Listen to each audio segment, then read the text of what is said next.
¿Cómo están? Bienvenidas, bienvenidos a nuestro programa Con Ojo Clínico, este espacio que hacemos semana a semana donde abordamos distintos temas en torno a la salud, en torno a esta pandemia, ¿cierto? Y siempre estamos conversando con interesantes invitadas y también invitados. En el día de hoy vamos a hablar de algo bien contingente, tiene que ver con esta tercera dosis de refuerzo, un proceso que comenzó hace algunos días en nuestro país y vamos a estar profundizando respecto a esta medida con especialistas e invitados que tenemos para este capítulo. Recordarles que tenemos también habilitado un correo para que ustedes se comuniquen con nosotros, canal uchiletv@uchile.cl, y usted puede dejar sus comentarios, sus mensajes, también sus videos si quiere ser parte de nuestro programa, de este espacio que tenemos también destinado para nuestro público, para que mande sus consultas a través de un video, si tiene alguna pregunta para alguno de nuestros especialistas, a través de nuestro correo canal uchiletv@uchile.cl, mande todo ahí y vamos a estar también haciéndolo parte de nuestro programa del día de hoy y las próximas también ediciones. Se comienza aquí con Ojo Clínico.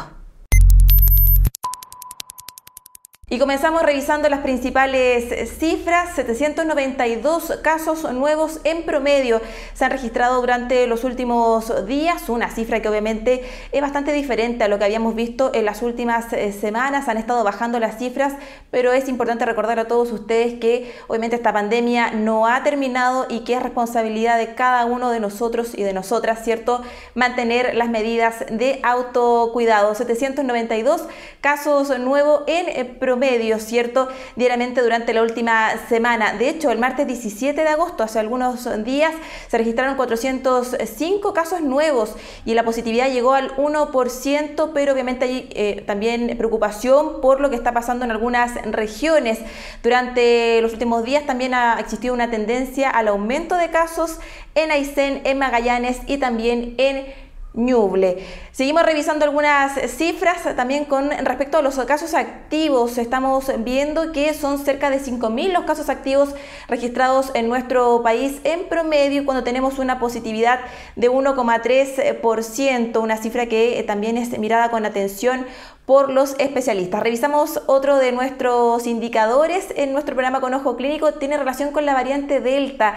Se han registrado también nuevos casos, una situación bien importante, un brote que se registró en la región de O'Higgins, esto a raíz y aparentemente de una celebración de un cumpleaños que tuvo lugar a fines del mes de julio, el 31 de julio. De los 15 asistentes, 15 figuraron y dieron positivo en esta cepa, esta variante Delta, que es una variante con una alta contagiosidad, ¿cierto?, de preocupación. Lo han dicho una y otra vez los especialistas y también las instituciones que están pendientes de esta propagación bien activa que tiene esta variante. Según cifras, en la región metropolitana, ¿cierto?, se han registrado cerca de 90 casos confirmados y lo que da una cifra total de 138 contagiados en nuestro país.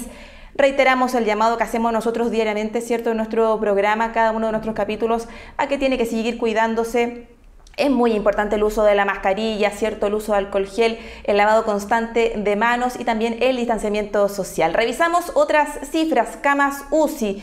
En promedio, la ocupación de camas de cuidados intensivos llega al 83% y de ellas solo el 35% corresponde a pacientes que están internados a raíz del COVID-19. Plan paso a paso, también han habido novedades en torno al plan paso a paso. No hay ninguna comuna en nuestro país que se encuentre en cuarentena con restricción de movilidad. Eso es una buena señal, un buen indicador, pero también depende de nosotros mantener esto. La mayoría, ¿cierto?, ya están en algunas de las etapas del plan paso a paso, como son la transición o la etapa de preparación. Revisamos otros también indicadores, la vacunación. Estamos viviendo un proceso de dosis de refuerzo, ¿cierto?, que comenzó hace algunos días. Estamos, ¿cierto?, viendo avances. Se comenzó por las personas mayores. Ya estamos, ¿cierto?, entre quienes tienen 75 y 78 años de edad, y la idea es llegar al grupo, ¿cierto?, entre los 55 y los 63 años, todos quienes hayan tenido y cumplido su esquema de vacunación con Sinovac durante la segunda semana de marzo, o sea, recibieron sus vacunas, ¿cierto?, durante el verano en nuestro país. De esta forma comienza nuestro programa también Con Ojo Clínico. El pasado 11 de agosto comenzó en nuestro país un proceso bien importante, este proceso de vacunación, ¿cierto? Pero de refuerzo, la llamada tercera dosis para quienes recibieron Sinovac durante los primeros meses de nuestro año, ¿cierto? De este 2021, específicamente en personas sobre los 55 años. Fue parte de la decisión que tomó también nuestro país de inocular con esta dosis de refuerzo a las personas mayores. Pero obviamente no ha sido un proceso que se ha visto muy expedito, hemos visto largas filas, preocupación también de los municipios frente al abastecimiento en algunas comunas, ¿cierto? Porque está llegando la gente, las personas mayores a vacunarse y muchas veces no tienen dosis disponibles. Y además está esta cifra bien preocupante, 1.800.000 personas que aún no cumplen con su proceso de inoculación, que no reciben ninguna dosis de esta vacuna contra el coronavirus. Lo han señalado los especialistas, ¿cierto? A nivel internacional, el Comité Asesor de Vacunas y Estrategias de Inmunización, el CABEI, sugirió justamente priorizar en aquellas personas mayores, ¿cierto? Y que tengan alguna complicación mayor a raíz del COVID-19, que puedan enfermar gravemente. Es así como se comenzó y se sugirió, ¿cierto?, comenzar con este proceso específicamente en funcionarios de la salud, por ejemplo, en aquellos que realizan alguna labor específica, también en personas mayores con comorbilidades, personas que puedan, ¿cierto?, tener una complicación mayor a raíz de esta enfermedad, de este virus. Y claramente esto también se ha estado dando en nuestro país, en Chile. Justamente se determinó que este esfuerzo y este refuerzo, ¿cierto?, de dar una tercera dosis iba a estar enfocado en las personas mayores.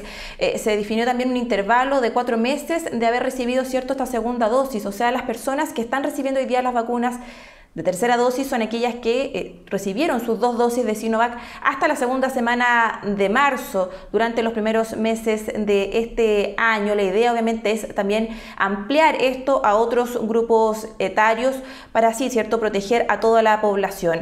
La OMS, sin embargo, también expresó su preocupación y llamó a postergar la inoculación de esta tercera dosis hasta fines de septiembre. Esto pensando en que hay países que todavía obviamente no consiguen sus vacunas para su población, países que económicamente no han tenido la posibilidad, ¿cierto?, de conseguir estos fármacos, y también ahí hay que tener especial atención porque lo hemos visto durante todo este año y medio y más, ¿cierto?, que la pandemia no es solo lo que me afecta a mí, sino que también a los países vecinos y al mundo entero. Es parte de lo que vamos a estar conversando durante este programa y respondiendo a algunas inquietudes, qué tan factible, ¿cierto?, y qué tan necesaria es esta tercera dosis. Se pueden combinar las vacunas, la importancia del proceso de vacunación y más lo estaremos analizando y conversando con nuestros especialistas con Ojo Clínico. Nos acompaña a esta hora la profesora Mercedes López. Ella es inmunóloga, doctora en ciencias biomédicas, directora del programa de inmunología de la Universidad de Chile, también académica de la Universidad de Chile, de la Facultad de Medicina, profesora asociada. ¿Cómo está, Mercedes? Muchísimas gracias por acompañarnos. Hola, muchas gracias por la invitación. Muy buenas tardes ya.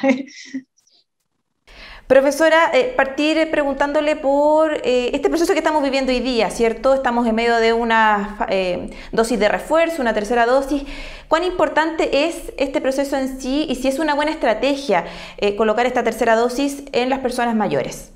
A ver, primero decir de que la OMS, la Organización Mundial de la Salud, solicitó a todos los países del mundo no utilizar dosis de refuerzo en función de que las vacunas pudieran ser distribuidas en forma equitativa en toda la población mundial. Eso obedece no solamente a valores de solidaridad, ¿cierto?, básicos, sino que también a que mientras nosotros mantengamos la circulación del virus a niveles altos, la posibilidad de aparición de variantes de preocupación potencialmente más transmisibles, potencialmente más patogénicas y potencialmente más resistentes a las vacunas, o que bajen la efectividad de las vacunas, es una realidad, ¿sí? Dicho eso, entonces, ¿por qué entonces, digamos, impulsar la dosis de refuerzo en Chile, ¿cierto? En ese contexto, entonces, ¿cuál es la razón por la cual nosotros tenemos que impulsar la tercera dosis? Obviamente aquí hay, y tengo que ser honesta, hay un terreno en el cual a nosotros nos faltan datos, ¿sí? Nos faltan datos entregados por parte del MinSal y por el Ministerio de Ciencia y Tecnología, que nos permita comprender, ¿cierto?, en su totalidad y en su profundidad, el por qué entonces estamos aplicando esta dosis de refuerzo. Sin embargo, el MinSal liberó el día viernes o el jueves de la semana pasada algunos datos que nos permiten entender o comprender mejor el por qué es necesario esta dosis de refuerzo, ¿sí? Lo que aparentemente está ocurriendo es que en los pacientes, en el grupo etario mayor de 55 años, la efectividad de Sinovac, que es la vacuna que recibió ese grupo etario, es menor, ¿sí? Y al ser menor, y al enfrentarnos a la incertidumbre del ingreso de una variante con alta transmisibilidad como la variante Delta, que ya está causando problemas en países como Estados Unidos, Israel y España, lleva a tomar a la decisión entonces de tener que reforzar particularmente a este grupo etario, es decir, a los sujetos, personas mayores de 55 años. Claro, porque, profesora, hay quienes podrían preguntarse por qué poner esta tercera dosis a personas que ya hasta marzo, ¿cierto?, habían cumplido su proceso su esquema de vacunación y no priorizar, por ejemplo, a los niños, ¿cierto? Porque llegamos hasta los adolescentes. ¿Qué pasa con los más chiquititos de 10 años? ¿Es válida también esa pregunta? ¿No habría sido mejor esperar y darle prioridad a los más pequeños del hogar?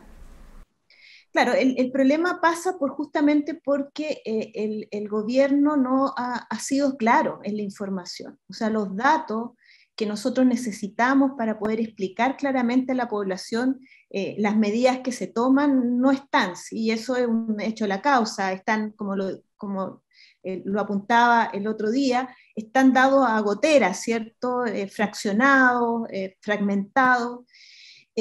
Pero la única razón admisible para poder priorizar a esta población es que Sinovac está siendo menos efectiva en ese grupo etario y por lo tanto tenemos sujetos que son, por su edad y por las patologías que tienen a esa edad ya, más susceptibles a enfermar gravemente por el SARS-CoV-2, pero además con un aumento en la susceptibilidad dada por la disminución de la efectividad de Sinovac en ese grupo etario. ¿Nos faltan datos para poder decir eso es así? Sí, pero obviamente en una situación como esta uno tiene que arriesgarse, ¿cierto? Y dar una opinión sin toda la data, digamos, que le gustaría. ¿Por qué no vacunar a los niños menores de 12 años? Por dos razones fundamentales. Una, porque no existen hasta la fecha ningún estudio clínico de ninguna de las vacunas disponibles, no solamente las que estamos usando en Chile, sobre la efectividad y la seguridad de esas vacunas en ese grupo etario, en un grupo etario particularmente sensible, ¿cierto? Y que es la población infantil. La población infantil, si bien hasta la fecha ha demostrado ser un poquito más, uno podría decir, manejarse mejor con el contagio y la infección por este coronavirus, la verdad es que eso no quita de que tengamos niños que son susceptibles al virus y que enfermen gravemente y eventualmente mueran por adquirir el COVID-19. Eso entonces nos pone otra obligación, ¿cierto?, de que en esta oportunidad, en esta ventana de oportunidad que tenemos en Chile por la disminución de los contagios, de los fallecidos y de los enfermos, se nos abre una ventana de oportunidad para poder manejar mejor la pandemia que lo que hemos hecho hasta ahora, ¿sí? Y en ese sentido uno debería pensar por lo menos en cuatro cosas, pensando en proteger a nuestra población infantil que sabemos que en un plazo inmediato no va a poder ser vacunada, ¿sí? Todavía, ¿sí? O no va a ser vacunada todavía, por lo menos en el corto plazo, ¿sí? En ese sentido, entonces, nosotros tenemos que primero preocuparnos de que aquellas personas que están rezagadas por las vacunas, que no se hayan vacunado, se vacunen, ¿sí? Para eso yo creo que lo mejor es que nosotros, desde los distintos espacios educativos, hagamos esfuerzos por explicar y por resolver las preguntas válidas que tiene la población, ¿sí? Yo lo he dicho siempre, a mí no me parece que nosotros les pongamos el sombrero de antivacunas, de negacionistas a la gente a priori, ¿sí? Hay muchas dudas que tenemos, inclusive nosotros, incluido acá, ¿cierto?, que convivimos todo el rato, hay muchas incertidumbres con las cuales tenemos que lidiar, preguntas que tenemos que resolver, desconfianzas hacia la institución y a la autoridad que debemos asumir, y por lo tanto, entonces, nuestra primera tarea para aumentar la vacunación en los rezagados es entonces establecer campañas educativas de cualquiera de las formas posibles para llegar específicamente a los grupos que están teniendo problemas con las vacunas. Lo segundo que nosotros tenemos que hacer es controlar los brotes. Y para controlar los brotes, o sea, tenemos que, en este momento de baja de casos, hacer una trazabilidad que nos permita entonces saber exactamente cuáles son los casos, cuáles son los contactos, para poder tomar las medidas que impidan que se produzcan brotes epidémicos en localidades, territorios, comunidades, etc. Y lo tercero que tenemos que hacer es definir claramente dos cosas. Primero, mejorar la vigilancia genómica con una perspectiva de salud pública, o sea, una perspectiva que no sea llenar una planilla Excel de cuántas variantes encontramos. Y segundo, entender de que la comunicación de riesgo sigue siendo fundamental, ¿sí? Nosotros nos encontramos en una cuarta o quinta oportunidad que tenemos para manejar esto, ¿sí? Debido a la disminución en el número de casos, en un momento además en donde estamos en una incertidumbre porque no sabemos el impacto que va a tener la variante Delta. Sabemos lo que está pasando afuera, sabemos la situación que hoy día está enfrentando Israel, que tiene una población altamente vacunada, con una muy buena vacuna como Pfizer. Tenemos la situación que está viviendo Estados Unidos, la situación que está viviendo España, y por lo tanto nosotros tenemos que, en este escenario de incertidumbre, prepararnos entonces para poder controlar un eventual impacto de la variante Delta en Chile. Profesor, usted hablaba justamente del objetivo, ¿cierto?, de comunicarle a la gente, responder a las consultas, y es parte también de la labor que tienen los medios de comunicación, y en este caso también este espacio, ¿cierto?, que semana a semana involucra a académicos de distintas instituciones para abordar los temas de la pandemia. La quiero llevar ahora a que revisemos una consulta que nos llega desde la comuna de La Florida, que tiene relación con el proceso de vacunación que estamos viviendo. Mire. Mi consulta es para el adulto mayor. ¿Es conveniente la vacuna, la tercera vacuna? Ahí estaba la consulta que nos llegaba desde La Florida referente a los adultos mayores. ¿Es recomendable, es confiable que se coloquen esta tercera dosis, profesora? Absolutamente. En vista de los antecedentes y por las razones que expuse al comienzo de esta conversación, hoy día los adultos mayores deben acudir a sus centros de vacunación a recibir su dosis de refuerzo, ¿sí? Fundamentalmente, y lo voy a repetir por dos razones, porque son un grupo etario en donde se concentra la mayor cantidad de enfermedad grave por COVID-19, y además porque los datos preliminares que tenemos indicarían que la efectividad de la vacuna Sinovac en este grupo etario es menor, y por lo tanto tenemos que reforzarla. Lo digo porque es muy importante que se entienda de que la efectividad de las vacunas varía entre las distintas vacunas y varía también entre los distintos grupos etarios, ¿sí?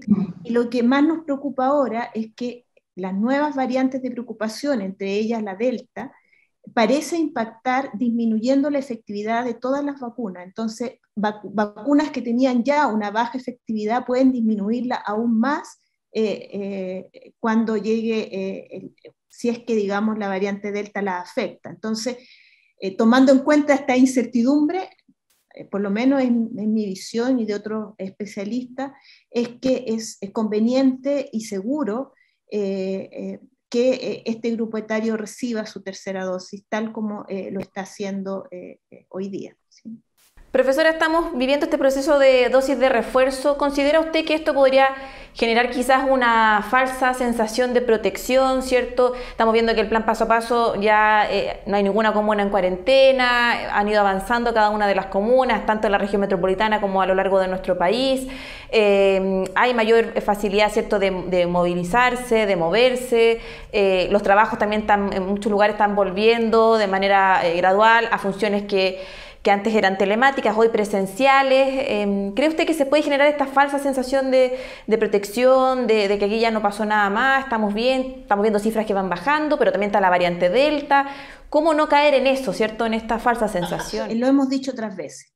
El pretender que una vacuna o unas vacunas van a resolver el problema de la pandemia es no entender lo que es una pandemia, no entender cómo funciona el sistema inmune y no entender cómo funcionan las sociedades, ¿sí? La pandemia es un fenómeno complejo que es biológico, que es cultural, que es social, que es económico y por lo tanto debe ser enfrentado en esa complejidad. En este minuto en que tenemos una disminución en el número de casos, lo que tenemos que entender es que nosotros no estamos libres de la pandemia todavía y que lo peor que nos podría pasar es lo que nos pasó a principios de este año, en donde cuando volvimos de las vacaciones, ustedes recordarán, pensábamos que estábamos en jauja y tuvimos la ola de la cual venimos recién saliendo. Yo creo que hay que recordar tres cosas. La primera, nosotros en Chile estamos en el tercio superior de la cantidad de muertos por habitantes en el mundo. Nosotros hoy día tenemos más de 47.000 personas que han muerto por COVID, ¿sí? Muchas de esas muertes podrían haberse evitado si nosotros hubiéramos manejado la pandemia de una manera distinta. Y eso es un hecho de la causa irrebatible, ¿sí? Segundo, en un momento en que el número de casos llega a niveles en que uno se siente feliz, ¿cierto? Cuando ve esas curvas, ¿cierto? Cuando mira eso como va bajando, es el momento entonces de fortalecer todos los mecanismos que tenemos para evitar la aparición de nuevos brotes. Y esos mecanismos son los que ya conocemos. Significa trazar, saber dónde están los casos, saber dónde están los contactos para poder aislar. Y ahí hay dos obligaciones. Primero, una responsabilidad del gobierno, del Ministerio de Salud, de poder dotar a la institucionalidad sanitaria de las condiciones, de los recursos humanos y económicos suficientes para poder hacer eso, pero también hay una responsabilidad de cada uno de los espacios donde nosotros convivimos. Hay una responsabilidad de las universidades, por ejemplo, de asegurar un retorno seguro a su comunidad.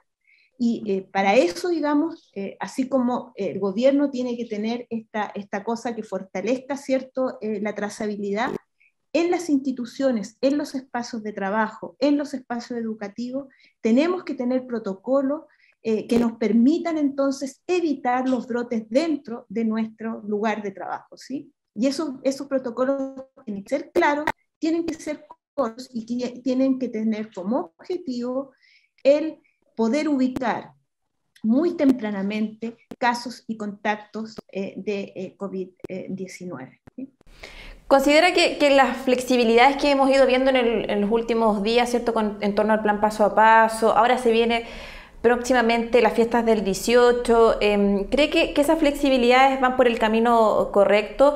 Y también eso de la mano de las proyecciones que se pueden hacer con la variante Delta. Veíamos que hace algunos días en la región de O'Higgins, ¿cierto?, hubo un brote, 17 personas participaron de un cumpleaños, 15 se contagiaron, las cifras van aumentando, ¿cierto?, de una variante que es de preocupación, ¿cierto?, por su contagiosidad tan importante. ¿Cómo sopesamos ambas cosas? Tenemos una variante Delta, estamos en un proceso de vacunación, tercera dosis, vienen las fiestas patrias, estamos ya flexibilizando. ¿Es posible generar un equilibrio entre todos esos factores, cree usted? Absolutamente, yo creo que es posible generar un equilibrio en esos factores y eso depende fundamentalmente de nuevo, de que tengamos una comunicación de riesgo adecuada, que es un problema que ha sido crónico, ¿cierto?, en esta pandemia, ¿sí? El exitismo prematuro, el culpar a las personas, el no establecer protocolos claros en los lugares de trabajo, no entender que la pandemia no ha acabado, que por lo tanto hay algunas cosas básicas que vamos a tener que seguir haciendo. El uso adecuado de la mascarilla, el lavado de manos, el diferir los ingresos a los trabajos, el flexibilizar los días y los horarios en que la gente va para que no todos salgamos a las 8 de la mañana y llenemos el metro y estemos a 2 centímetros con mascarilla, por ejemplo, ¿me entiendes? Entonces, y eso depende entonces de que la comunicación de riesgo le hable a la gente, le hable a la sociedad del momento real en que estamos, ¿sí? De las incertidumbres que tenemos y de las seguridades que tenemos, ¿sí? El pensar de que la gente se mueve porque uno lo aterroriza o porque uno le da chip libre y vamos casi, digamos, saliendo de una comunicación a otra y saltando de un día hay mucha esperanza, otro día hay mucha decepción. Yo creo que eso le hace súper mal, ¿sí? A esta altura del partido, así como están las cosas y cómo se ha llevado la pandemia, obviamente uno desde la posición de privilegio que le toca tener al poder hablar en estos espacios, ¿cierto? Uno tiene que seguir tratando de solicitar al gobierno, digamos, que mejore estos aspectos que han estado deficitarios durante la pandemia, pero uno termina convenciéndose entonces de que son los espacios locales, las comunidades, los territorios, ¿cierto? La comunidad organizada, ¿cierto? La que mejor puede avanzar en eso, ¿cierto? Y en ese sentido, entonces, creo que el que nosotros vayamos, ¿cierto?, a cada uno de los territorios, a los lugares, ¿cierto?, donde las papas queman, ¿cierto?, con esta información parecería ser súper importante ahora. Así es, hay una responsabilidad también individual, ¿cierto?, de cuidarnos, de autocuidarnos y también comunitaria, de pensar en el que está al lado y que si yo me vacuno, protejo también a mi comunidad y a quienes me rodean. Le queremos agradecer, profesora, por acompañarnos en nuestro programa, a Mercedes López, inmunóloga, doctora en Ciencias Biomédicas, directora del programa de Inmunología y también profesora asociada de la Facultad de Medicina de la Universidad de Chile, por contestar todas nuestras consultas, responder, ¿cierto?, a todas estas inquietudes y tan necesario, ¿no?, informar a quienes están al otro lado de la pantalla sobre todos estos detalles que estamos viviendo hoy día, cuando pareciera que estamos entrando por un camino un poquito más amable, pero obviamente seguimos en esta pandemia y hay que seguir cuidándose. Profesora, muchísimas gracias. Gracias a ustedes por la invitación. ¿Ha oído hablar del bienestar emocional? ¿De la importancia de dormir bien, de alimentarse, de hacer ejercicios? Mire, el siguiente video es de un especialista del Hospital Clínico de la Universidad de Chile que nos entrega recomendaciones para tener un bienestar en todas nuestras áreas de la vida. Mire. Las 3 estrategias más importantes, los 3 grupos de estrategias son las estrategias que protegen la salud física, ¿no es cierto?, las estrategias emocionales y las estrategias conductuales, ¿ya? En primer lugar, las estrategias hacia la salud física. Clave el sueño. No vamos a ser nunca suficientemente insistentes para insistir sobre la importancia del buen dormir. Hay que buscar la manera de lograr funcionalizar, optimizar el sueño lo más posible. Ya un sueño de entre 7 y 9 horas. ¿Ah? Que sea, acuérdense que el sueño es un hábito, ¿ya? Y por lo tanto uno tiene que ordenarlo para que el sueño funcione.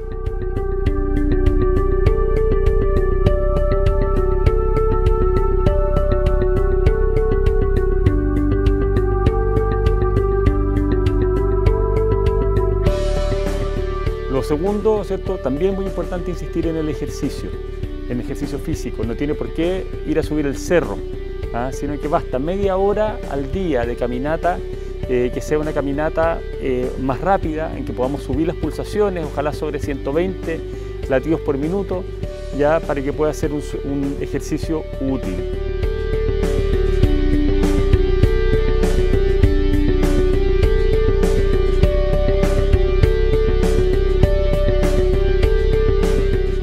La segunda, grandes grupos de estrategias tienen que ver con las estrategias emocionales, porque nosotros somos seres emocionales, necesitamos, estamos cargándonos emocionalmente de cosas todo el tiempo y necesitamos descomprimir. Entonces, para esto es muy importante tener espacios en que podamos expresarnos emocionalmente, ya sea a través de conversaciones con nuestros seres queridos o con amigos, a través de el poder hablar de lo que nos pasa, ¿ya? Y también muchas veces el poder hacerlo a través de el utilizar, por ejemplo, medios artísticos, ¿cierto? El poder cantar, bailar, pintar, escribir. Todo eso que nos permite expresar nuestras emociones contribuye a bajar nuestra carga de estrés. Y el tercer grupo de estrategias son las estrategias que vamos a llamar estrategias conductuales, ¿ya? Y aquí quizá, ¿cierto? Diría que son dos las más importantes, ¿ya? La primera es que cuando nosotros estamos bajo un contexto de estrés tendemos a apegarnos a nuestra rutina, y eso, nosotros como que queremos seguir haciendo lo mismo de la misma manera que lo hacíamos y nos aferramos a eso.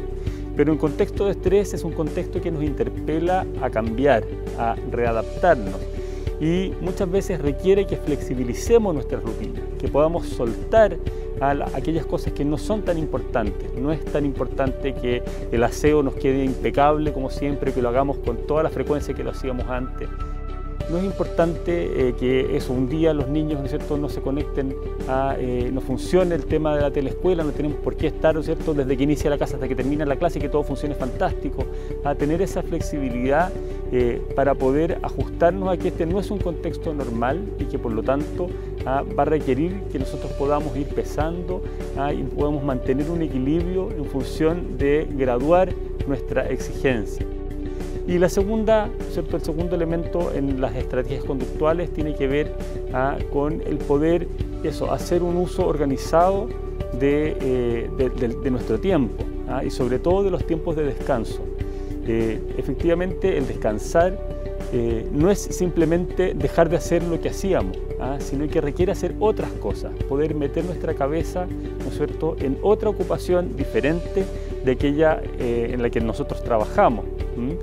Y poder de esa manera entonces como cambiar un poquito el foco, ¿no es cierto?, cambiar nuestra mente de estado mental hacia un estado mental conectado con otras cosas, ¿ya? Y de esa manera entonces vamos a lograr realmente desconectarnos del trabajo. Pasar el fin de semana en pijama, ¿no es cierto?, o no hacer nada, puede ser igual de estresante porque nuestra cabeza sigue conectada con aquello que nos está pasando. Tenemos que agarrar un libro, leer, hacer ejercicio, ¿no es cierto?, cultivar plantas, hacer jardinería, cocinar algo, digamos, ¿cierto?, que sea rico, poder hacer alguna actividad con personas, ¿no es cierto?, conocidas a través de los medios de comunicación a distancia, buscar el planificar que nuestro espacio de descanso sea un espacio en que podamos realmente desconectarnos de nuestro trabajo y conectarnos con las cosas que nos resultan gratas y que nos resultan placenteras.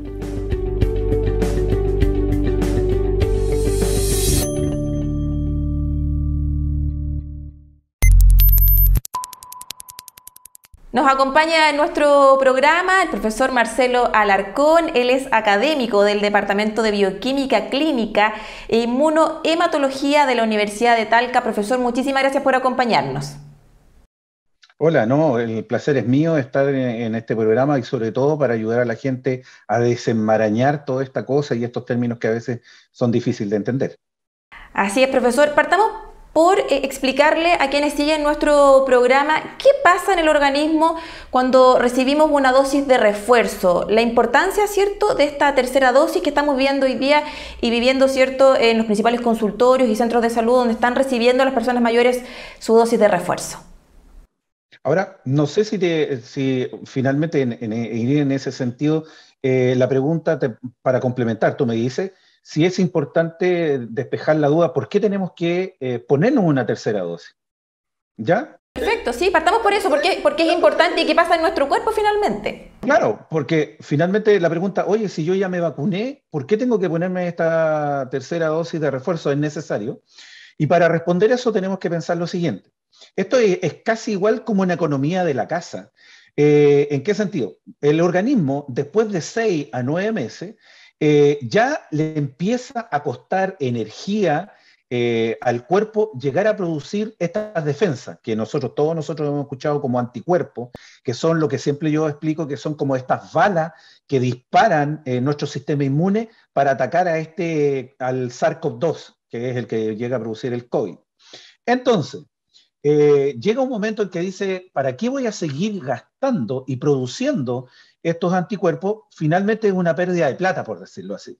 Entonces empieza a disminuir la cantidad de anticuerpos. Entonces ahí ya tenemos una posible explicación de por qué no tenemos que poner el refuerzo, es porque el organismo en forma natural empieza a bajar la producción que le está haciendo solo perder plata, por decirlo así. Eso es una primera instancia.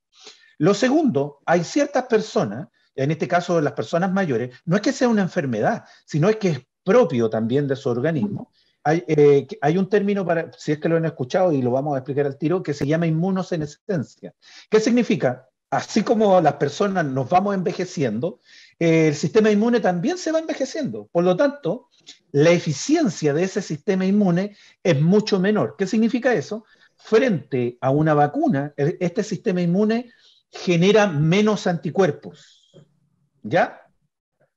También hay otras personas que, por ejemplo, tienen enfermedades como cáncer, como diabetes, inmunodeprimidos, que también producen menos anticuerpos posibles. Entonces, por un lado tenemos que, en general, tenemos que el cuerpo reduce la producción de anticuerpos, y por otro lado hay ciertas personas que en este caso producen una menor respuesta o esta menor cantidad de anticuerpos. Entonces, por eso es necesario esta dosis de refuerzo. ¿Para qué? Para que cuando sea inoculada, nuestro sistema inmune reconozca finalmente esta nueva dosis y se active y finalmente llegue a producir una gran cantidad de anticuerpos. Ahora, otro detalle que siempre se pregunta, ¿es la misma vacuna que yo tengo que colocarme, que fue la primera dosis, por decirlo así? Se han hecho estudios internacionales en el cual se han mezclado distintas vacunas. Por ejemplo, si primero se vacunó Pfizer, ahora se vacuna AstraZeneca. O si se vacunaban con AstraZeneca, le cambiaban la dosis por Pfizer. En todas las opciones, el hecho de colocarle, y el término técnico, y de ahí lo vamos a decir, una dosis heteróloga. ¿Qué significa eso? Una dosis distinta a la primera que me coloqué. Vale decir, si usted se colocó, por ejemplo, Pfizer, se va a colocar AstraZeneca. O si se colocó, por ejemplo, AstraZeneca, la idea es que se coloque Pfizer. Esos son los estudios que se han hecho internacionalmente. Recordemos que también el gobierno hace poco está haciendo el mismo estudio, pero ingresó la variable Sinovac, que en este caso los primeros estudios, las primeras luces, indican que básicamente es lo mismo, ¿ya? En el sentido de que es cambiar, ¿sí? Claro, porque muchas personas se deben estar preguntando, bueno, esto comienza, ¿cierto?, esta dosis de refuerzo pensando en aquellos que recibieron Sinovac. Muchos se deben estar preguntando, ¿pero por qué no me ponen una tercera dosis de Sinovac? ¿O por qué me ponen AstraZeneca y Pfizer? ¿Son vacunas mejores? ¿Son vacunas que funcionan igual? ¿Se pueden mezclar vacunas? Es interesante también aclarar ese punto de como lo que usted está diciendo, ¿cierto?, que se pueden mezclar. ¿Y por qué no Sinovac si yo ya me puse Sinovac? Sí, pues, lo vamos a colocar, imagínate, suponte que tú estás viendo suponte que tú estás viendo una película y después de un determinado rato la película como que es media plana, por decirlo así, y como que no te produce ningún sentimiento, por decir así. Pero ¿qué pasa si te cambian la película? Tú dices, ¡oh! Y como que te concentra. Esto es básicamente lo mismo con el sistema inmune. Vale decir, frente a una dosis, los niveles de activación del sistema inmune es, por decir así, 1, si le colocamos un número, 1. Pero el hecho de colocarte una dosis distinta, el sistema inmune despierta, se potencia, se activa de una mayor forma, al menos 2 veces más de lo que estaba haciendo. Entonces, por eso es importante este cambio. Vale decir, para que el sistema inmune vuelva a reconocer esta nueva dosis que le están colocando y responda de una manera mucho más eficiente, mucho más potente, y como te decía, el hecho de cambiar la dosis al menos en algunas personas llega a producir 2 veces los niveles de anticuerpos, y se ha visto que en algunas personas el cambio de dosis llega hasta 8 veces. Entonces te das cuenta que finalmente este proceso de cambiarle finalmente la dosis activa mucho más. Sí, quería preguntarle por otro tema que tiene que ver con la variante Delta, que también es algo que está hoy día, ¿cierto?, entre nosotros. Estamos viendo que han ido aumentando los casos no solo en la región metropolitana, sino que también en otras regiones. ¿De qué manera este factor entra en este juego, ¿cierto?, de proceso de vacunación, tercera dosis? ¿De qué manera también esto me puede ayudar? ¿Tiene alguna relación si me pongo una tercera dosis a cómo mi cuerpo enfrente de mejor manera o de manera igual, ¿cierto?, una variante nueva como la variante Delta? Mira, recordando como decimos al principio, primero, esta dosis de refuerzo era importante porque finalmente el sistema inmune bajaba su producción. Segundo, habían ciertas patologías asociadas que finalmente se producía una menor tasa de anticuerpos. Y la tercera es finalmente esta variante, por decirlo así, para que entienda la gente. En este momento al sistema inmune le colocaron, y me voy a poner yo de ejemplo, le colocaron una foto de una persona peladita, con lente y con barba. Entonces, lo más probable es que el sistema inmune esté buscando la foto de esa persona. Pero ¿qué pasa si aparece en circulación, por decirte, y que sería lo mismo que la variante Delta, una persona con un poco más de pelo, con bigote? Te das cuenta que es media parecida y el sistema inmune no la puede reconocer tan eficientemente. Esto es exactamente lo mismo. Vale decir, al aparecer variantes, son aquellos virus que han cambiado, en este caso, su estructura, y por lo tanto el sistema inmune puede que lo reconozca, pero no tan eficientemente. Entonces, ¿qué es lo que pasa? Que al colocar esta dosis de refuerzo, lo que ocurre es que se activa y por lo tanto ayuda a reconocer de una manera mucho más eficiente estas variantes. Ahora, las variantes en general nos acompañan, para que la gente no se asuste, las variantes en general nos acompañan día a día. ¿Por qué? En general, el virus, para que tengamos la idea, el virus muta o produce variantes, 5 variantes cada día. Entonces, un solo virus. Entonces, tú podrás entender la cantidad de variantes que existen en el mundo. De hecho, en la última base de datos, que la revisé, aproximadamente existían alrededor de 3 millones de variantes. De esas variantes, 7 son las de, por decir así, interés. Y solo 2 son las de preocupación. Entonces, con esto no quiero alarmar para nada a la gente. Solo quiero decirle qué variante vamos a tener por siempre. De hecho, recordemos que todos los años nosotros nos vacunamos contra la influenza y de alguna manera es para protegernos porque cada vez el virus va mutando y pueden salir algunas variantes que pueden ser, en este caso, de preocupación, que en este momento solo tenemos 2.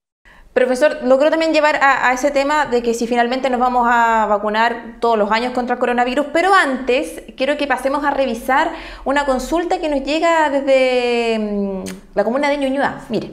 Hola, ¿qué tal? Soy Natalia Gaona de la comuna de Ñuñoa y quisiera preguntar respecto a la vacunación, si la tercera dosis tiene que ser la misma que me puse anteriormente, en mi caso Sinovac, o puedo intercambiar por Pfizer o AstraZeneca.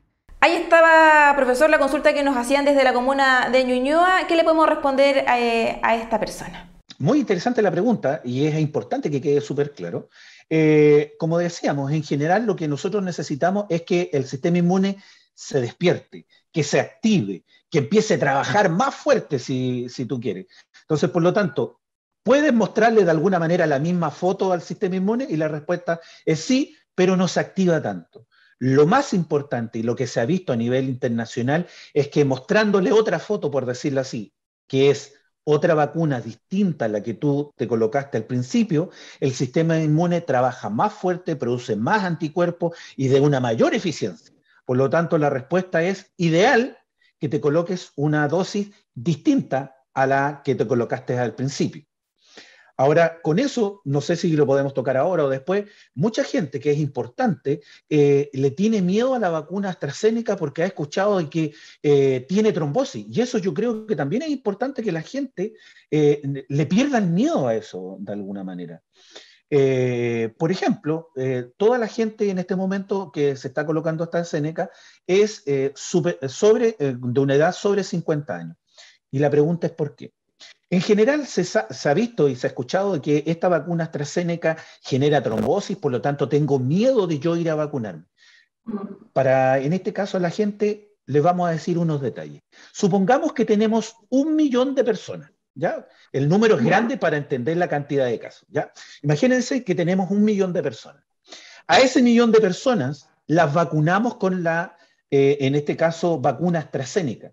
¿Saben cuántas personas de ese 1 millón de personas podría tener trombosis? Solo 4.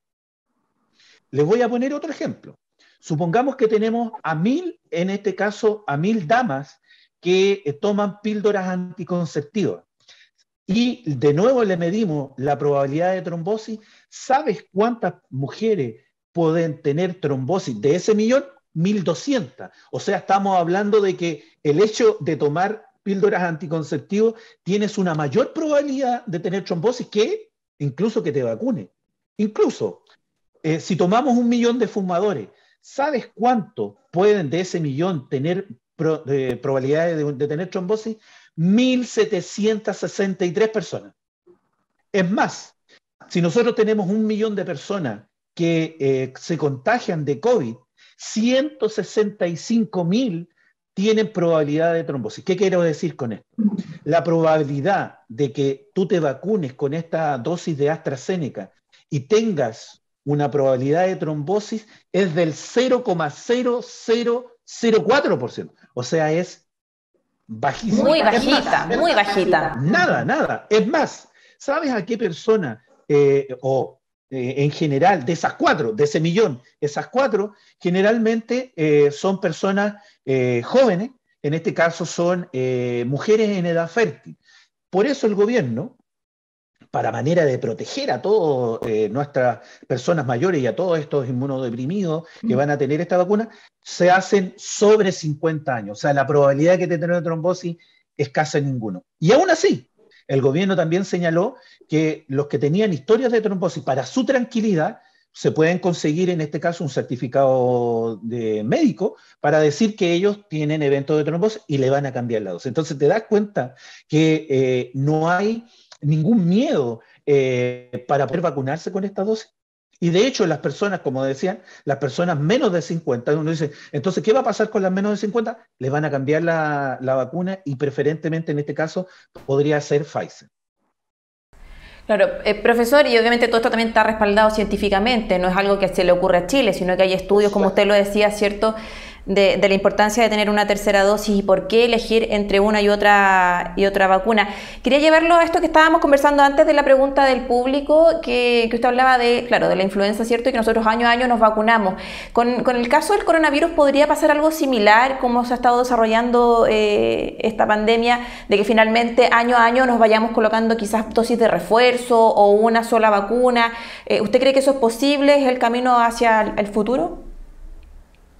De hecho, es así porque en cierto punto, acuérdate que el gobierno de Chile, hizo un convenio para que finalmente la gran empresa Sinovac se viniera a establecerse en Chile, justamente eso, para producir una gran cantidad de dosis para Latinoamérica y lo que señalas tú que es muy importante. Los estudios, porque siempre esto está respaldado por estudios. Los estudios generalmente que lo ha hecho Pfizer, que va siempre avanzando en los estudios, generalmente ha estimado que una dosis de refuerzo se debiera colocar entre los 9 y los 18 meses aproximadamente. O sea, en otras palabras, si tú quieres decir, año a año nosotros nos debiéramos colocar si esto es exactamente igual en este caso el virus, los distintos virus que tenemos todos los años, que nos colocamos una dosis de refuerzo, porque como veíamos en delante, variantes van a existir.